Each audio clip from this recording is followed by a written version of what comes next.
ঝিলিক আঁখির সামনে গিয়ে বলল, ওড়নাটা তোলো, আমি দেখতে চাই তুমি কে।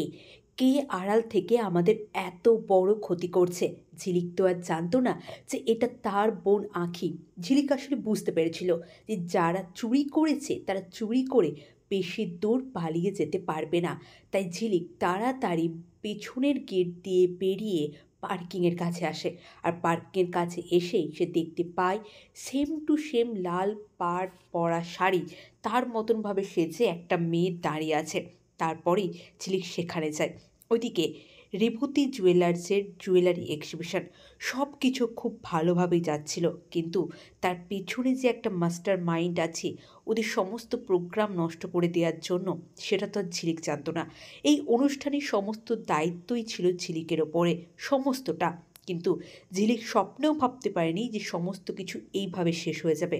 হ্যাঁ বন্ধুরা, দুই শালিকের আগামী পর্বে আপনারা এমনটাই দেখবেন। চ্যানেলে নতুন হলে দয়া করে চ্যানেলটা সাবস্ক্রাইব করে ভিডিওতে অবশ্যই একটা লাইক আর একটা কমেন্ট করে দিন। দেবা অনেকদিন পরে নিজের আঁখিকে চোখ মেলে দেখল। তার বুক আবার তাকে ধুকপুক করতে শুরু করেছে, কিন্তু তার এই আঁখি যে কত বড় সর্বনাশ ডেকে আনলো সেটা সে জানে না। কারণ ওই জুয়েলারি এক্সিবিশনে ছিল নামি দামি গয়না, ডায়মন্ড, হিরে, আরও কত নামি দামি প্ল্যাটিনাম, সোনা, সমস্ত গয়না।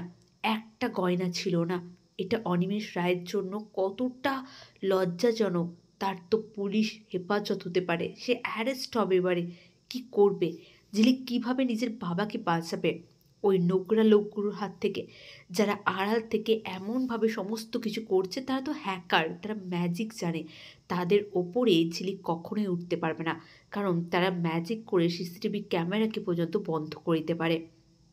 আর আঁখি, আঁখি যে কবে বুঝবে সত্যিটা, সেই অপেক্ষাতেই হয়তো আমি আছি, আপনি আছেন। কেমন লাগছে দুই শালিক অবশ্যই কমেন্ট করে জানান। ঝিলিক আর আঁখি মুখোমুখি অনেক দিন পর, অনেক দিন পরে দুই বোন আবার মুখোমুখি। হ্যাঁ বন্ধুরা, এমনটাই দেখবেন দুই শালিকের আগামী পর্বে। অনেক ধন্যবাদ সকলকে ভিডিওটি দেখার জন্য। এইভাবেই পাশে থাকুন।